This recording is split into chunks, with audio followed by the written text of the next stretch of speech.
Welcome to my channel سچی Urdu stories. کپڑے دھوتے ہوئے میری قمیض اور شلوار گیلی ہو چکی تھی۔ گیلے کپڑوں میں مجھے بہت الجھن ہو رہی تھی۔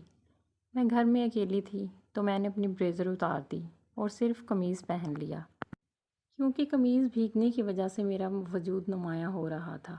میں اکیلی تھی، اس لیے مجھے کسی کے دیکھ لینے کا کوئی ڈر نہ تھا اور میں بے فکری سے کپڑے دھو رہی تھی۔ مگر اگلے ہی لمحے یہ دیکھ کر تو میری جان ہی نکل گئی، کیونکہ میرے سامنے تو ناظرین کہانی کا فل مزہ لینے کے لیے اسے آخر تک سنیے گا۔ میری شادی 2 سال پہلے ہوئی تھی۔ ہم دونوں میاں بیوی میں پہلی رات سے ہی اچھی انڈرسٹینڈنگ ہو گئی تھی۔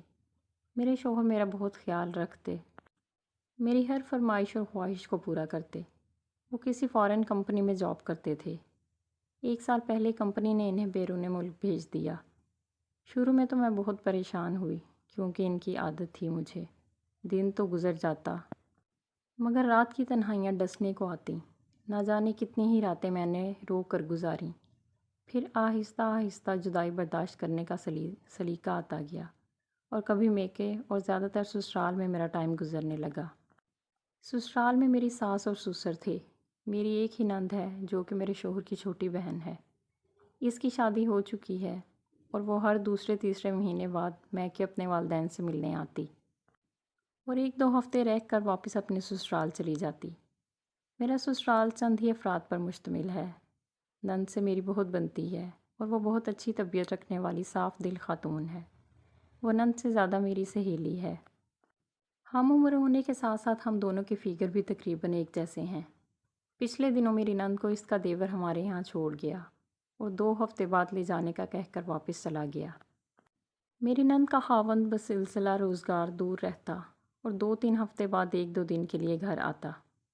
نند کے ساتھ وقت گزارنے کا پتہ ہی نہ چلا اور ایک شام اس کا دیور اسے لینے کے لیے آ گیا۔ تو میری ساس نے اسے کہا کہ کل نہیں پرسوں چلے جانا۔ تو نند کے دیور نے کہا ٹھیک ہے، پرسوں چلے جائیں گے۔ اس کا دیور 20 سال کا جوان کالج کا اسٹوڈنٹ ہے اور بہت اچھے اخلاق و آداب کی بدولت سب رشتہ داروں میں ایک اچھی شہرت رکھتا ہے۔ دوسرے دن میری نند اپنی امی کے ساتھ دوسرے رشتہ داروں سے ملنے کے لیے ان کے یہاں گئیں۔ مجھے بھی ان کے ساتھ جانا تھا، مگر میں نے 2 دن پہلے سے ہی کپڑے دھونے کا پروگرام بنا رکھا تھا۔ 10 بجے کا وقت تھا۔ میں نے کپڑے دھونے کے لیے مشین لگا لی اور کپڑے دھونے لگی۔ میں چاہتی تھی کہ جلد سے جلد کپڑے دھو کر دوپہر کا کھانا بنا لوں، تاکہ میری نند اور ساس جب آئیں تو ان کو انتظار نہ کرنا پڑے۔ کپڑے دھوتے ہوئے میری قمیض و شلوار گیلی ہو چکی تھی۔ گیلے کپڑوں میں مجھے بہت الجھن ہو رہی تھی اور میں گھر میں اکیلی بھی تھی، تو میں نے اپنی بلیزر اتار دی اور صرف قمیض پہن لیا۔ قمیض کے بھیگنے کی وجہ سے میرا وجود نمایاں ہو رہا تھا۔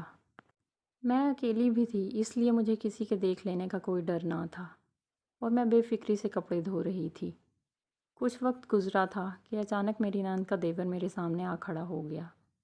میں اچانک سے اس کو دیکھ کر پریشان سی ہو گئی۔ وہ اوپر والے گیسٹ روم میں سویا ہوا تھا۔ میں بھول ہی گئی تھی کہ یہ بھی آیا ہوا ہے۔ پھر میں نے پوچھا، اٹھ گئے جناب؟ مگر اس نے میری بات کا کوئی جواب نہ دیا اور وہ میرے بھیگے ہوئے وجود کو دیکھنے لگا۔ میں بھول ہی گئی تھی کہ میں نے اندر کچھ نہیں پہنا ہوا ہے اور اس وقت میرے گیلے کپڑوں میں سے اگلا حصہ صاف اور واضح نظر آ رہا تھا۔ اس کے اس طرح دیکھنے سے میں دہل سی گئی تھی۔ پھر میں نے فوراً سے اسے کہا، تم اندر بیٹھو، میں تمہارے لیے ناشتہ بنا کر لاتی ہوں۔ مگر وہ نہ گیا اور وہیں کھڑا رہا۔ پھر اچانک سے اس نے مجھے دبوچ لیا۔ مجھے اس سے ایسی حرکت کا بالکل بھی اندازہ نہ تھا کہ یہ میرے ساتھ ایسا بھی کر سکتا ہے۔ پھر میں نے غصے اور حیرت سے اسے کہا، یہ کیا کر رہے ہو تم؟ چھوڑو مجھے۔ اور پھر اس کی گرفت سے نکلنے کی کوشش کرنے لگی، مگر یہ مجھے اچھی طرح قابو کر چکا تھا۔ میں اپنے آپ کو بے بس سمجھ کر اونچی آواز سے شور مچانے لگی۔ پھر اس نے ایک ہاتھ میرے منہ پر رکھ دیا۔ میں نے بڑی کوشش کی کہ میری آواز نکل سکے، تاکہ جو کچھ وہ کر رہا ہے اسے اس کا خمیازہ بھگتنا پڑے، مگر اس نے میرے منہ پر بڑی مضبوطی سے اپنا ہاتھ جما رکھا تھا۔ میری کوشش تھی کہ میں کسی طرح اس کی گرفت سے نکل سکوں، مگر وہ 20 سال کا جوان مرد اور میں ایک کمزور عورت اس کا مقابلہ کرنے سے قاصر تھی۔ اب اس کا ایک ہاتھ میری کمر پر اور دوسرا میرے منہ پر تھا۔ پھر اس کا ہاتھ میری کمر سے آگے کو سرکنے لگا۔ اب مجھے اپنی بے عزتی بری طرح محسوس ہونے لگی اور میں دعائیں مانگنے لگی کہ کاش کوئی آ جائے اور اس درندے سے مجھے بچا لے، مگر اس وقت یہاں کوئی نہیں تھا جو آ کے مجھے اس سے بچاتا۔ پھر میں نے اسے اشارے سے سمجھانے کی کوشش کی کہ میرے منہ سے ہاتھ ہٹا لے، کہ میں اسے بتا سکوں کہ میری ساس اور اس کی بھابھی کسی وقت بھی آ سکتی ہیں، مگر اس نے مجھے بولنے کی اجازت ہی نہ دی اور میرے ساتھ اپنا مقصد پورا کرنے کی بھرپور کوشش کرنے لگا۔ میں زاروں قطار رو رہی تھی اور میرے آنسو بہہ کر میرے گالوں کو بھگونے لگے تھے۔ مجھے رونا اپنی بے بسی پر آ رہا تھا۔ میں خود سے ہی شرمندگی محسوس کر رہی تھی۔ روتے روتے میری ہچکیاں بند گئیں، مگر اس کو مجھ پر کوئی ترس نہیں آ رہا تھا اور کچھ دیر بعد اس نے مجھے کہیں کا نہ چھوڑا۔ وہ اپنے مقصد میں کامیاب ہو گیا تھا۔ پھر اچانک وہ اٹھا اور بھاگ کر سیڑھیاں پھلانگتا ہوا اوپر گیسٹ روم میں چلا گیا۔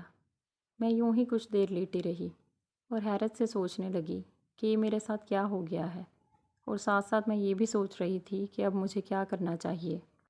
کیا میں اپنی ساس کو بتاؤں یا اپنی نند سے شکایت کروں کہ تمہارے دیور نے میرے ساتھ یہ گھنونی حرکت کی ہے؟ مگر میں کوئی فیصلہ نہ کر پائی کہ میں کیا کروں اور کیا نہ کروں۔ اگر میں اس بات کا ذکر یا شکایت کرتی بھی ہوں تو بدنامی میرے ہی حصے میں آئے گی، اور اس کے دیور کے لیے تو زیادہ سے زیادہ یہ ہوگا کہ اس کو یہاں آنے سے روک دیا جائے گا، اور اگر یہ بات میرے خاوند تک پہنچ گئی کہ ان کا رد عمل کیا ہوگا۔ اب میری پوری زندگی نشانے پر آ چکی تھی۔ اس حالت میں کسی فیصلے پر پہنچنا میرے لیے بہت مشکل ہو رہا تھا۔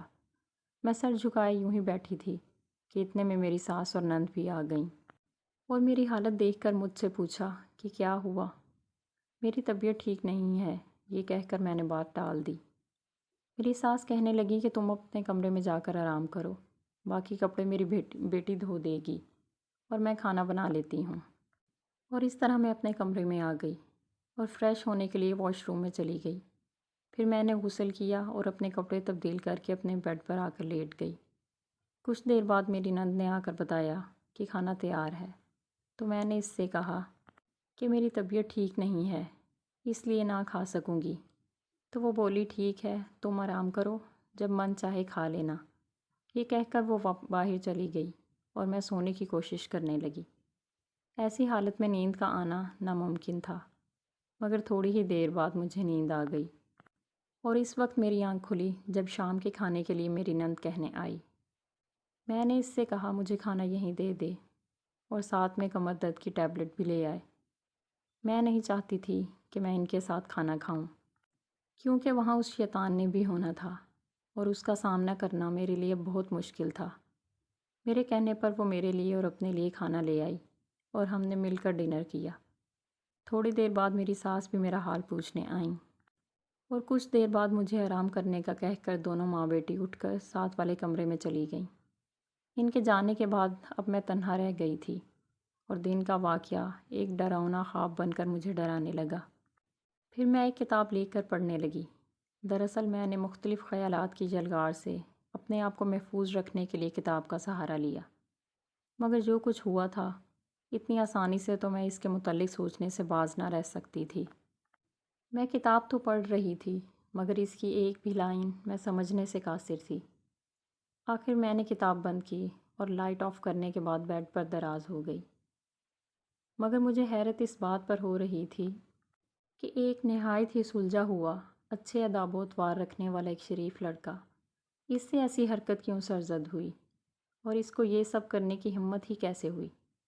وہ تو مجھے باجی کہہ کر پکارتا تھا، اور مجھے نہیں یاد پڑتا کہ میں نے اسے کبھی اپنی جانب غلط نگاہوں سے دیکھتے ہوئے پایا ہو۔ جوان آدمی کسی عورت کو دیکھ کر چوری چوری ہی صحیح مگر شہوت کی نظر سے دیکھ لیتے ہیں، اور اسے پہلے کبھی ایسی حرکت کرتے ہوئے میں نے نہیں دیکھا تھا۔ مگر آج اچانک اسے کیا ہوا کہ وہ پاگلوں کی طرح مجھ پر جھپٹ پڑا؟ آخر کیوں؟ کیا اس بات کی یہ وجہ تھی کہ میرے وجود پر چپکے ہوئے گیلے کپڑے، جن میں میرا سب کچھ واضح طور پر نظر آ رہا تھا، کیا اسی لیے وہ مجھے اس حالت میں دیکھ کر اپنے آپ پر قابو نہ رکھ سکا؟ تو کیا اس کا مطلب یہ ہے کہ میں خود ہی نادانستگی میں اس کے لیے دعوت گناہ کا پیغام بن چکی تھی؟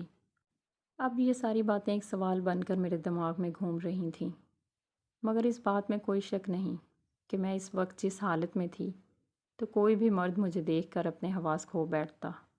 مگر یہ سب باتیں سوچتے ہوئے میرے دل میں جو اس کے لیے نفرت بھر چکی تھی، اب وہ آہستہ آہستہ جانے لگی اور اس معاملے میں خود کو ہی قصوروار ٹھہرانے لگی۔